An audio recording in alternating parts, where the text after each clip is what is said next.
Hey guys, welcome back to my channel.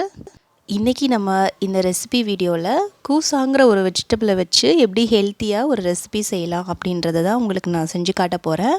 வாங்க வீடியோக்குள்ளே போகலாம். ஒரு பேனில் கொஞ்சம் ஆயில் விட்டுக்கோங்க. இதுக்கு தாளிப்புக்கு நீங்கள் கடுகும் சீரகமும் போட்டால் மட்டும் போதும். தேவையான அளவு ஒரு 1/4 ஸ்பூன் அந்த மாதிரி எடுத்துக்கோங்க. எடுத்துகிட்டு ரெண்டையும் நீங்கள் நல்லா அது பொரிஞ்சு வரட்டும், அது வரைக்கும் வெயிட் பண்ணுங்கள்.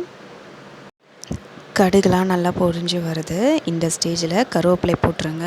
கருவேப்பிலையும் பச்சை மிளகாய் நான் இங்கே 2 எடுத்திருக்கேன். அதையும் நான் கட் பண்ணி போட்டுக்கிறேன். ஆனியன் நல்லா பெரிய வெங்காயம் 2 எடுத்திருக்கேன். நீங்கள் உங்களோட தேவையான அளவு நீங்கள் குவான்டிட்டி அதிகமாகுதுன்னா அதுக்கேற்ற மாதிரி நீங்கள் வெங்காயம் எடுத்துக்கலாம். வெங்காயம் நல்லா வதங்கினதுக்கப்புறம் இந்த கூசாவை நீங்கள் க்யூபாக கட் பண்ணி நீங்கள் ஆட் பண்ணிக்கோங்க. கல்ஃப் கண்ட்ரியில் இந்த காயோட பேர் கூசான்னு சொல்லுவாங்க. வெஸ்டர்ன் கண்ட்ரியில் பார்த்திங்கன்னா சுச்சினி, மேரோ அப்படின்னு சொல்லுவாங்க. ஸோ இந்தியாவில் நமக்கு கிடைக்கிது. ஸோ கிடைக்கும் போது நீங்கள் வாங்கி சாப்பிடுங்க. இதில் நிறைய நியூட்ரியன்ஸ் இருக்குது. ஸோ வெயிட் லாஸில் இருக்கிறவங்க கண்டிப்பாக இதை நீங்கள் எடுத்துக்கோங்க. ஆன்டி ஆக்சிடென்ட் நிறைய இருக்குது இந்த வெஜிடபிளில். ஸோ கண்டிப்பாக இந்த வெஜிடபிள் கிடைக்கும் போது நீங்கள் வாங்கி சாப்பிடுங்க. கொஞ்சம் நல்லா காய் நல்லா வேகட்டும், மூடி போட்டு வைங்க. நல்லா வெந்துடட்டும். வெந்ததுக்கப்புறம் நீங்கள் ஸ்பைசஸ் ஆட் பண்ணிக்கணும். கொஞ்சம் மஞ்சத்தூள், கொஞ்சம் உப்பு, அப்புறம் கரம் மசாலா வேணும்னா நீங்கள் ஆட் பண்ணிக்கலாம். நான் இங்கே வெறும் மிளகாத்தூள் மட்டும்தான் ஆட் பண்ணியிருக்கேன்.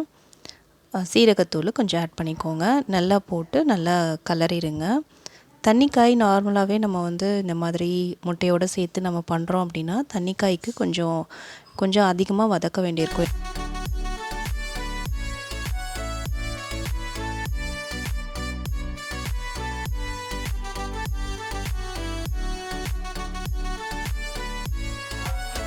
வெந்தால் மட்டும்தான் அது டேஸ்ட்டு நல்லாயிருக்கும். இல்லைன்னா தண்ணி பட்ட மாதிரி ஆயிரும் முட்டையை நீங்கள் உடச்சி ஊற்றும் போது.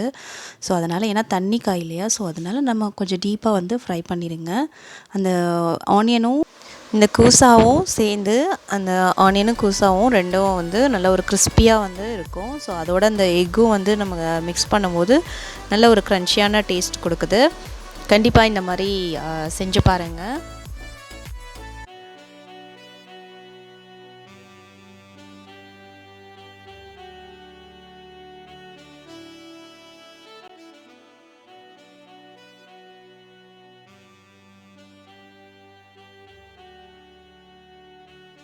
நீங்கள் இந்த ஸ்டேஜ்லேயே எடுக்கிறனாலும் எடுத்துடலாம். என்னென்னா கொஞ்சம் செமி சாலிடாக இருக்கும். ஸோ கொஞ்சம் நல்லாயிருக்கும். சில பேருக்கு இந்த மாதிரி சப்பாத்திக்கு தொட்டு சாப்பிட ரொம்ப பிடிக்கும். தோசைக்கு இந்த மாதிரி உள்ளே ஸ்டஃப் பண்ணி கூட நீங்கள் குழந்தைங்களுக்கு கொடுக்கலாம். இந்த ஸ்டேஜ் வேணால் கொஞ்சம் ட்ரையாக வேணும்னா நீங்கள் நல்லா ஒரு 5 to 10 செகண்ட் நீங்கள் அடுப்பில் வச்சு நீங்கள் இந்த மாதிரி கலரும் போது உங்களுக்கு அது ட்ரை ஆயிரும். ஸோ உங்களுக்கு சாதத்தோடு வச்சு சாப்பிட்றதுக்கு கொஞ்சம் ஈஸியாக இருக்கும்.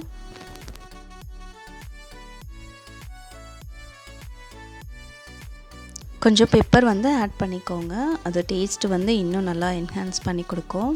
அவ்வளோதான் ஃப்ரெண்ட்ஸ். இந்த ரெசிபி உங்களுக்கு கண்டிப்பாக பிடிச்சிருக்கும். பிடிச்சிருந்தா என் சேனலுக்கு லைக் பண்ணுங்கள். கண்டிப்பாக சப்ஸ்கிரைப் பண்ண மறந்துடாதீங்க. தேங்க்ஸ் ஃபார் வாட்சிங்.